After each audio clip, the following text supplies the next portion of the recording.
You're standing in the dark. Hold your baby close, her tiny heartbeat racing against your chest. Somewhere outside, the church bells are ringing, not for worship, but for the end. The air thick with smoke and the scent of burning stone. For days, you've heard the thunder of Ottoman cannons echo across the city, but tonight, the ground itself trembles beneath your feet. Your husband hasn't returned since the last assault, and as the screams draw closer, you finally understand. The battle is over, but the nightmare has just begun. The neighbors who once prayed beside you are gone, and as the doors begin to shake under the weight of iron fists, you realize this isn't just the fall of your city, it's the death of everything you knew. For 600 years, the Ottoman Empire spread like a shadow across 3 continents, from the walls of Vienna to the deserts of Arabia. We remember their mosques for architectural marvels like the Blue Mosque, for brilliant military tactics, for their science, their strategy. But history rarely tells what happened after victory, what was done to those who remained. Because behind the empire's glory stood a machine, cold, calculated, and built to erase entire peoples. If you crave the stories that history tried to silence, subscribe and tell me where you're watching from. Your voice helps us uncover the truth that was buried beneath empires. Now, step through the smoke and witness what truly happened when the Ottomans entered Constantinople. The moment an Ottoman army breached enemy walls, a process began. Not chaotic, not frenzied, but calculated. It had nothing to do with survival or strategy. It was the machinery of domination. A ritual of conquest carried out with bureaucratic precision. This wasn't random violence or the fog of war. It was policy, executed with chilling order across hundreds of captured cities. When Constantinople finally fell on May 29, 1453, Sultan Mehmed's soldiers didn't just pillage and depart. They enacted what Ottoman military records described as the Harvest Protocol. Contemporary Byzantine witnesses wrote of scenes that seemed torn from nightmares, yet Ottoman documents recorded the same events in sterile administrative tone. The protocol followed a ruthless logic. Adult males over 12 were executed in groups, not amid chaos, but in line, systematically, after surrender. This wasn't vengeance, it was efficiency. Boys as young as 6 were also killed if they showed the slightest spark of resistance. The Ottomans had learned, leave a son alive today, face a rebellion tomorrow. But death was a mercy compared to what awaited the women. Ottoman legal codes, still preserved in archives, outlined clear procedures for what they called population processing. Women were separated instantly, divided into categories by age, appearance, and value. It happened in public squares, often before the smoldering ruins of churches and civic halls, a spectacle of psychological warfare meant to crush whatever spirit remained. The first group, young women between 14 and 25, the most valuable. Ottoman inventories from the fall of Constantinople list more than 4,200 women in this group, each reduced to a number and market price, no longer daughters, mothers, or sisters, just assets. The second group, women from 25 to 40, deemed suitable for labor, but past their prime for other uses. The third, women over 40, executed alongside the men, judged unprofitable to transport or feed. Children were treated as resources to be shaped. Boys under 6 were absorbed into the Dev-Shermi system, a network of forced conversion and indoctrination that molded them into future soldiers. Girls under 12 entered what Ottoman papers euphemistically called formation programs. They were trained for roles within the imperial hierarchy, roles that began with obedience and ended in servitude. The cruelty was strategic. Families were forced to watch the separations, mothers seeing daughters assigned to different categories, knowing they'd never meet again. Ottoman officers understood that this kind of trauma would spread faster than rebellion ever could. A terrified population doesn't fight. Chroniclers describe soldiers ripping infants from their mothers' arms, not out of necessity, but to demonstrate absolute power. Crying babies were often killed instantly, not for cruelty's sake, but to send a message. Resist, and watch your bloodline end before your eyes. Within 2 days of the city's fall, over 50,000 people had been processed. 12,000 women and girls were loaded onto ships bound for slave markets in Bursa, Ankara, and other Ottoman ports. 8,000 more were distributed among the troops as personal spoils. And this was no improvisation. It was a system, tracked, audited, and perfected over centuries. Ship manifests from the era listed human cargo alongside silk and spices. A typical entry might read 20 bolts of Damascus silk, 40 pepper sacks, 15 females aged 16 to 20. Excellent condition. No names, no identities, just age, condition, and value. The Ottomans didn't just practice conquest, they industrialized it. Every act of capture, every life stolen, was meticulously recorded, down to the last coin. They saw people not as victims, but as resources to be managed. From the fall of Constantinople onward, the empire perfected a horrifying bureaucracy of enslavement. Ledgers from the period are disturbingly detailed. You can almost hear the quills scratching.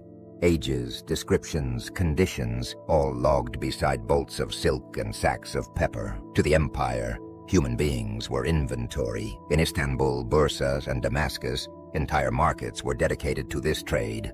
Rows of canopies and wooden platforms displayed men, women, and children like cattle. In a marketplace, pricing wasn't random. It fluctuated with supply and demand. A young Greek or Serbian woman, healthy and educated, might fetch 30 silver pieces in Istanbul. An African woman from the southern provinces, priced differently, according to the empire's twisted scales of value. The Ottomans didn't invent slavery, but they perfected its mechanics, creating a network so organized it functioned like a multinational corporation. There were transport receipts, bills of sale, tax records, and even refund procedures if a product arrived damaged. Historians who've read these documents describe them as coldly brilliant. The handwriting is elegant, the tone professional, and yet every line is a monument to human misery. Incentives kept the system running. Commanders received bonuses for the number and quality of captives taken, turning human suffering into a measurable profit. This meant civilian towns, not battlefields, became the most valuable targets. Fear, they discovered, was the most efficient weapon. When a city witnessed these processing rituals, the executions, the separations, the auctions, news spread faster than any army could march. Entire villages surrendered without resistance, hoping to avoid the same fate. But surrender brought no mercy. The Ottomans had learned that terrorized populations were easier to control than grateful ones. Even those who submitted willingly found their women, daughters, and sisters subjected to the same administrative cruelty, rebranded as imperial necessity. Those chosen for transport were crammed into specialized ships, designed not for war, but for people. Their hulls were fitted with ventilation shafts, water barrels, and waste chutes, a grotesque kind of engineering built to keep human cargo alive just long enough to be sold. Archaeologists who've studied these ships describe them as floating prisons. Ventilation holes drilled at chest height, narrow planks dividing hundreds of captives. Darkness, salt, the stench of fear. Women were stripped of their names, their clothes, their memories, and given numbers stitched onto rough garments. This wasn't just to identify them. It was the first step in erasing who they were. Survival rates averaged around 85%, which the empire considered acceptable losses. The other 15%, the ones who didn't make it, were thrown into the sea, their deaths noted in the same logs as spoiled grain or damaged cargo. The deeper you look, the clearer it becomes. This wasn't chaos, it was design. The Ottoman Empire turned violence into structure and terror into policy. Their conquest didn't just subjugate nations, it reprogrammed the very concept of humanity. What came next was even more disturbing, because the true horror of Ottoman conquest wasn't only what happened on the battlefield, but what was written into law afterward. The empire's legal system didn't hide its crimes behind secrecy, it legalized them.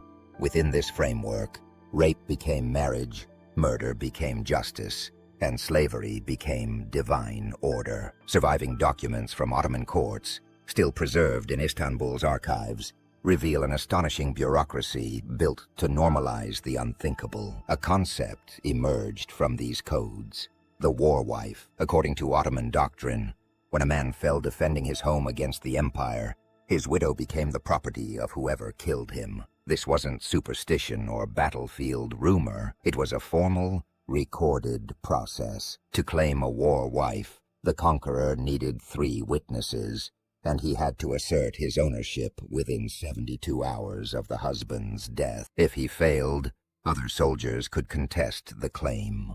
What followed were courtroom disputes, not over land or money, but over human beings. Ottoman judges settled these conflicts as if they were routine property disagreements, and once ownership was secured, the transformation began. Every woman taken as a war wife was erased, her name replaced with a Turkish one, her faith stripped away. She was forced through conversion rituals that blended humiliation and psychological torture into a performance of obedience. Public ceremonies forced women to renounce their faith, to spit on sacred icons, sometimes to burn the texts of their own religions. Those who refused were punished, not killed, but broken slowly until submission. Archaeological excavations in Bursa and Adrianople have uncovered foundations of what appear to be conversion facilities, buildings with narrow chambers, drainage systems, and metal restraints embedded into the walls. Every element points to a system designed for psychological and physical control. These centers weren't temporary. They operated for decades, processing thousands of women through a cycle of reprogramming, obedience training, and biological domination. Each program lasted roughly 6 months, long enough, historians suggest, to ensure pregnancy through systematic assault. The resulting children were called sons of the empire, symbols of conquest, turned into tools of assimilation. But even these children were not safe if they resembled their mothers too closely, if their features betrayed the truth of how they were conceived. They were often killed immediately. Those who survived grew up as orphans of empire, taught to forget their origins, raised to serve the very system that had destroyed their families. And the Ottomans wanted this known. They spread the stories themselves, the empire's chroniclers, writing proudly under imperial commission, described in detail what awaited conquered women. It wasn't meant to horrify outsiders, it was meant to paralyze them. Villages that heard these stories didn't resist. They surrendered before the first cannon fired. Fear became the empire's most sophisticated weapon. Entire regions collapsed under the weight of their own terror. But surrender didn't guarantee survival. Even those who submitted peacefully often saw their women taken, processed, and repurposed in the name of imperial order. The Ottomans had discovered a truth as old as war itself. A terrified population is easier to rule than a grateful one. The empire's hunger for control didn't end with conquest. It evolved into policy. The tribute system, known as the devshirme, is often remembered as a levy on Christian boys, taken to be converted and trained as soldiers. But what history rarely mentions is that this system extended to girls as well, and their fate was far darker. Young girls were seized from their families under the same legal framework that governed the boys. But while the boys could one day rise to positions of influence, the girls simply disappeared. No names, no graves, no return. Ottoman records, the kind kept by the empire's accountants, not its poets, show the grim arithmetic of their suffering. Nearly 40% of the girls taken in these levies died within their first year of captivity. The rest entered an existence of controlled breeding, a system that reduced human life to biological output. Each facility was managed with precision, tracking pregnancy rates, infant survival, and productive lifespan the same way one might monitor livestock. Administrators calculated the optimal age for capture, the ideal nutrition to sustain fertility, and even the psychological limits of resistance. The cruelty wasn't random, it was mathematical. In their ledgers, suffering became statistics. The birth of a child was not a miracle, it was an entry in a profit column. Over time, the empire perfected the system. Architects were commissioned to design standardized breeding centers, structures that repeated the same blueprint from the Balkans to Anatolia, square courtyards surrounded by narrow chambers, observation corridors where guards could monitor every movement. Inside, the women lived under constant surveillance. They were divided by age, fertility, and obedience. Each group subjected to a routine of control disguised as care. Those deemed valuable were given better food and medical attention, not out of mercy, but to preserve their economic worth. Those who failed to conceive or aged past 35 were transferred to labor camps, where exhaustion served as their final punishment. The empire's physicians, respected men of science, developed techniques to maximize pregnancy and reduce infant loss. They wrote papers describing their discoveries without ever acknowledging the horror behind them. Even death was itemized, each woman reduced to a number, a line struck through in red ink. But perhaps the cruelest weapon wasn't physical at all. It was psychological annihilation. Women were told their villages had been erased, their families killed, their children lost. They were shown forged letters, paintings of burned towns, proof that resistance was pointless, and it worked. A woman without hope does not run. She obeys. The children born inside these facilities were sorted from birth. Boys were taken away at 5 or 6, selected for military or administrative training. Girls were evaluated for their potential uses: breeding, domestic service, or concubinage. Mothers were forced to watch them go. Some tried to resist, but the empire had perfected emotional warfare. They learned that grief was the most effective chain. A broken heart binds tighter than iron. Generations grew up in these walls, never knowing who they truly were. Children of empire, born from systematized despair. The Ottomans had destroyed not only families, but memory itself. When you erase a person's past, you own their future. And so, the cycle continued, year after year, century after century, until the very idea of freedom became a forgotten language. The Ottoman Empire's treatment of conquered women wasn't a tragic side note in history. It was a cornerstone of their power. For more than 6 centuries, this system turned human lives into currency and suffering into policy. It was conquest turned into administration, violence transformed into law. What makes it so terrifying is not its brutality, but its efficiency. Every act of cruelty had a purpose. Every horror had a ledger. Every broken life had a price. Ottoman scribes didn't hide these records in shame. They documented everything, with the same care they used for taxes, trade routes, or military orders. To them, this was civilization, not chaos, but order. Not evil, but economics. They kept breeding registers, detailing every woman's reproductive capacity. They tracked conception, birth, and death with the precision of scientists and the detachment of accountants. Pages filled with numbers, inked by men who saw themselves as servants of empire, not executioners of humanity. Architects standardized the buildings. Doctors optimized the pregnancies. Generals calculated the yield.